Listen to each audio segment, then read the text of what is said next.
Mən Ağdaş rayon Ləki kəndinin şəhidi Azər Üləliyevin atasıyam. Bizim Enullah qardaşla gəlmişəm. Bizim balalarımız bir yerdə döyüşüb, bir yerdə şəhid olublar. Məkanları cənnət olsun. Bu qəhrəman balalarımız, şəhidlərimiz bizlərə, xalqımıza, millətimizə, devlətimizə öz canları bahasına azadlığı bəxş elədilər. Ruhları şad olsun.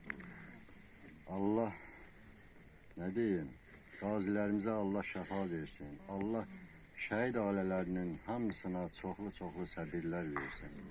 Nə deyə bilər? İntizarın bitmir, ürəyim qan ağlayır.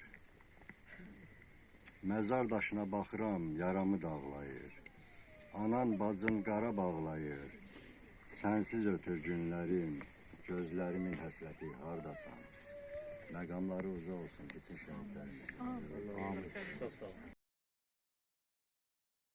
Enullah Ağdaş rayon Gürzübə kəndində. Oğlumun adı Murad Aziyev. Tüm şəhidlərə Allah rəhmət eləsin. Hamısına bir yerdə.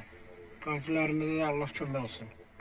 Sağ olun. Bizim qəhrəman balalarımız bizlərə azadlığı bəxş elədi. Dövlətçiliyimiz oldu, xalqımız, millətimiz azad firavan yaşayır. Bu qəhrəman şəhidlərimizin qanı, canı bahasına. Ruhları şad olsun. Sizin komandanıza da təşəkkür eləyirəm ki, bu şəhid ailələrinin ziyarətinə gələndə bu toplantıları çəkirsiniz, işıqlandırırsınız. Sizin komandanıza Zəka İsmailova təşəkkür eləyirəm. Çox sağ olun. Allah razı olsun sizlərdən ki, şəhidlərimizi efirlərdə işıqlandırırsınız. Körpə balalara tanıtdırırsınız. Allah hər birinizdən razı olsun. Teşekkür, borcumuzdur. Allah size sabır ve dözüm versin.